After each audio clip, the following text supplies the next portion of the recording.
Hi అండి, అందరికీ నమస్కారం. రమేష్ జ్యోతి కథల ప్రపంచానికి స్వాగతం. చెలికాడ నీ చూపుకై 51వ భాగంలోకి వెళ్దామా? ఇది చూసే ముందు 50 భాగాలను చూడడం మర్చిపోవద్దు. ఇక కథలోకి వెళ్దాం. ఎదురుగా ఉన్న కొడలిని తృప్తిగా చూసుకుని త్వరగా స్నానం చేసి రమ్మని చెప్పి వెళ్ళిపోయింది సుగుణ. ఓరకంట ఇదంతా చూస్తున్న రాజ్ సంఘమిత్ర వెనక్కి తిరిగేసరికి చప్పున కళ్ళు మూసి మళ్ళీ నిద్ర నటించాడు. ఈయన లేచేసరికి త్వరగా తయారవ్వాలి, లేదంటే కష్టం అని రాజ్ని చూసి అనుకుంది సంఘమిత్ర. ఇంకా ఈ రోజు నుండి ప్రేమికుడిలా ఉంటా అన్నాడు. ఎలాంటి వేషాలు వేస్తాడు కృష్ణ, నువ్వే కాపాడాలి నన్ను అని ఎదురుగా ఉన్న రాధాకృష్ణుల ఫోటో వైపు చూస్తూ మనసులో అనుకుని వాష్రూంలోకి దూరింది సంఘమిత్ర. సంఘమిత్ర లోపలికి వెళ్ళగానే లేచి కూర్చొని నవ్వుకున్నాడు రాజ్. మళ్ళీ సంఘమిత్ర బయటికి వస్తుందనగా పడుకున్నాడు. తలకి టవల్ చుట్టుకుని చీర చుట్టుకుని బయటకు వచ్చింది సంఘమిత్ర. రాజ్ దగ్గరికి నెమ్మదిగా పట్టీల చప్పుడు కాకుండా వచ్చి చూసి ఇంకా నిద్రలోనే ఉన్నాడు అని నిర్ధారించుకుని వెళ్ళి అద్దం ముందు నిలుచుంది.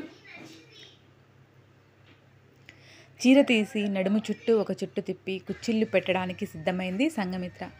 అంతలో తన అనాచ్ఛాదిత నడుముపై వెచ్చటి చేతుల స్పర్శ. ఆ చేతులు తన నడుమును చుట్టేశాయి బలంగా వెనక నుండి. అంతే, సంఘమిత్ర చేతిలో నుండి చీర జారిపోయింది. కళ్ళు మూసుకొని పారవశ్వంతో వెనకకి తలవాల్చింది రాజ్ భుజంపై. అలాగే ముందుకు వచ్చి చీర కట్టడం మొదలుపెట్టాడు రాజ్. వద్దని చెప్పాలనిపించలేదు సంఘమిత్రకి. అలాగే కళ్ళు తెరిచి చూడాలని కూడా లేదు. ఎప్పుడు పూర్తి చేశాడో చీర కట్టడం. వెనకాల నించుని సంఘమిత్ర భుజాలపై చేతులు పట్టి ఒకసారి చూడు అంటూ చిన్నగా కదిపాడు.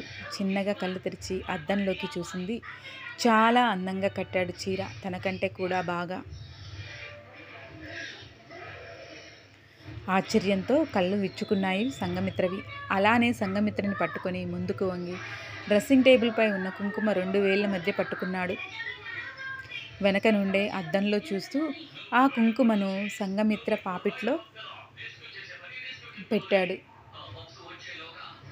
అలాగే చూస్తూ ఉండిపోయింది సంఘమిత్ర. సంఘమిత్ర 2 చేతులను తన చేతులతో పట్టుకుని సంఘమిత్ర నడుము చుట్టి మెడవంపులో ఒక ముద్దు పెట్టి సంఘమిత్రని వదిలి వాష్రూంలోకి వెళ్ళిపోయాడు రాజ్. అలాగే ఉండిపోయింది సంఘమిత్ర కాసేపు. తర్వాత రాజ్ ఎప్పుడు వస్తాడా అని ఎదురు చూడడం మొదలుపెట్టింది. కింద నుండి సుగుణ పిలవడంతో కిందికి వెళ్ళింది సంఘమిత్ర.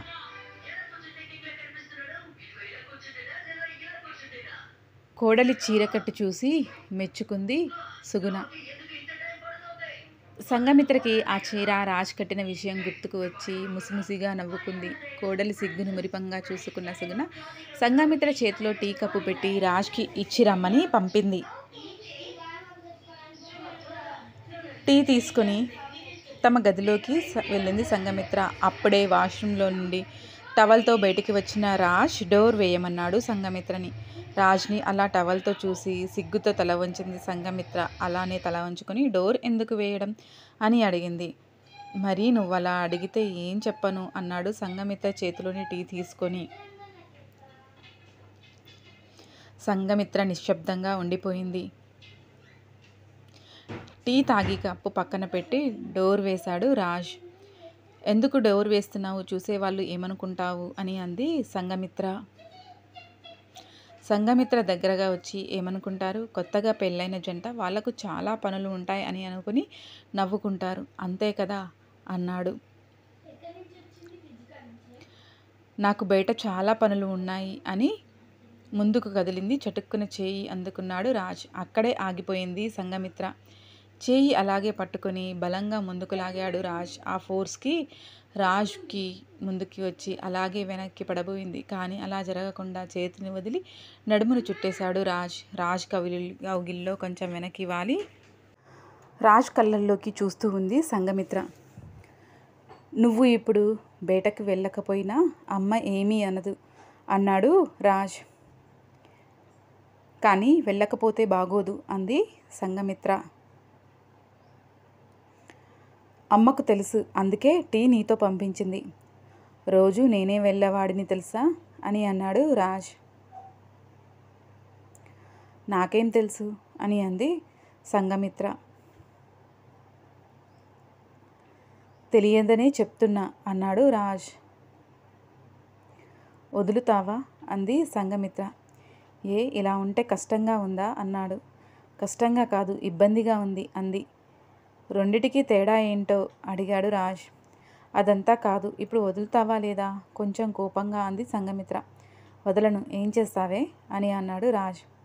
మొగుడిని మగాన్ని అని ఇలా చేస్తున్నావా పౌరుషంగా అడిగింది సంఘమిత్ర.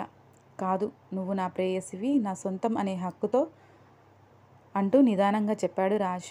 మాట్లాడలేదు సంఘమిత్ర. చీరలో చాలా అందంగా ఉన్నావు అంటూ దగ్గరగా వచ్చి పెదవంచిన ముద్దు పెట్టాడు రాజ్. కళ్ళు మూసింది సంఘమిత్ర. ఎప్పుడు కళ్ళు మూస్తావేంటే, ఇలా అయితే నీకు బటర్ఫ్లై కిస్ ఎలా పెట్టాలి అన్నాడు రాజ్. కళ్ళు తెరిచి ఏంటి అన్నట్లు చూసింది సంఘమిత్ర. అదేనే బటర్ఫ్లై కిస్ అన్నాడు రాజ్. అంటే ఆశ్చర్యంతో అడిగింది సంఘమిత్ర. ఐ లవ్ యూ చెప్తాను అని అన్నాడు. ప్రేమ లేనప్పుడు ఎలా చెప్తాను అని అంది సంఘమిత్ర. సరే అయితే ప్రేమ కలిగినప్పుడే చూపిస్తాలే అని వదిలేశాడు సంఘమిత్రని. ఒక విషయం అడగనా అంది సంఘమిత్ర. ఏంటి చెప్పు అన్నాడు రాజ్. చీర ఇంత బాగా కట్టావు కదా, నీకు ఎలా వచ్చు సందేహం వ్యక్తం చేసింది సంఘమిత్ర. ఇంతకుముందు పెళ్ళానికి కట్టాలే అని వెంటనే నాలుక కరుచుకున్నాడు రాజ్. అప్పటికే సంఘమిత్ర మొహం ఎర్రగా మారిపోయింది. అబ్బా, నేనేదో ఫ్లోలో అనేశాను, అసలు నేను నందుతో ఎక్కడ కలిసిన్నా చెప్పు అని అన్నాడు రాజ్.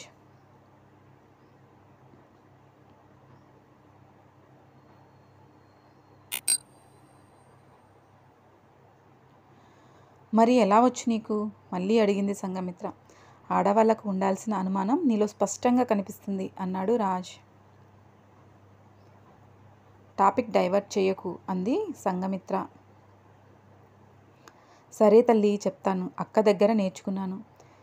అక్క చీర కట్టడం నేర్చుకునేందుకు నాకు కట్టేది, అక్క కోసం నేను కూడా ఒప్పుకునేవాడిని. అలా అక్కతో కలిసి చేయడం వల్ల నాకు కూడా వచ్చింది.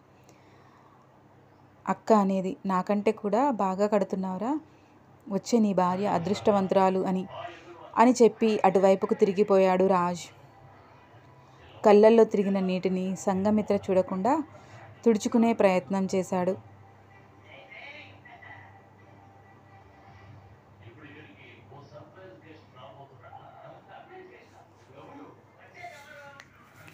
కానీ అది సంఘమిత్ర చూపుని దాటిపోలేదు. రాజ్కి అభిముఖంగా వెళ్ళి రాజ్ని కౌగిలించుకుంది. సంఘమిత్రని గట్టిగా చుట్టుకుని అక్కని చాలా మిస్ అవుతున్నాను అంటూ ఏడ్చేశాడు. రాజ్ వీపుపై నిమురుతూ ఉండిపోయింది సంఘమిత్ర. అనవసరంగా గుర్తు చేశానని బాధపడింది సంఘమిత్ర. రాజ్ చుట్టుపై నీరు సంఘమిత్ర భుజాలను తడిపేస్తుంది. ఒంటిపై ఏమీ లేకుండా టవల్తోనే ఉన్న రాజ్ స్పర్శ సంఘమిత్రని కలవరపెడుతోంది. కాసేపటి తర్వాత రాజ్ని బెడ్పై కూర్చోబెట్టి తల తుడిచింది. రాజ్ మాత్రం సంఘమిత్ర అలా చేస్తుంటే తననే చూస్తూ ఉండిపోయాడు. త్వరగా రెడీ అయ్యి బయటకు రా, టిఫిన్ చేద్దువు కానీ అని వెళ్ళబోతున్న సంఘమిత్రను ఆపి, ఆ టిఫిన్ చేస్తా కానీ నువ్వు పెట్టే టిఫిన్ పెట్టు అంటూ సంఘమిత్ర పెదాలను అందుకున్నాడు. తర్వాత రాజ్ని ఎలాగో తప్పించుకొని బయటకు వెళ్ళింది సంఘమిత్ర. కొత్త కోడలితో పాయసం చేయించింది సుగుణ.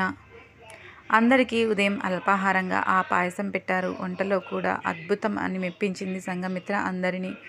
రాజ్కి అయితే సంఘమిత్రని చూస్తుంటే గర్వంగా అనిపించింది. అందరూ అలా పొగుడుతుంటే. రాజ్ వాళ్ళ ఇంట్లో 3 నిద్రలు చేసి 4వ రోజుకి సంఘమిత్ర ఇంటికి చేరుకున్నారు. కొనసాగుతుంది. మీకు నా కథ నచ్చినట్లయితే లైక్ చేయండి, షేర్ చేయండి. మరిన్ని నా కథలను మిస్ కాకుండా ఉండడం కోసం ఇప్పుడే నన్ను సబ్స్క్రైబ్ చేసుకోండి. ఈ కథపై మీ అభిప్రాయాలను తెలియజేయడం మర్చిపోవద్దు. మరో భాగంతో మీ ముందుంటాను. మీ రమీ జ్యోతి. బాయ్.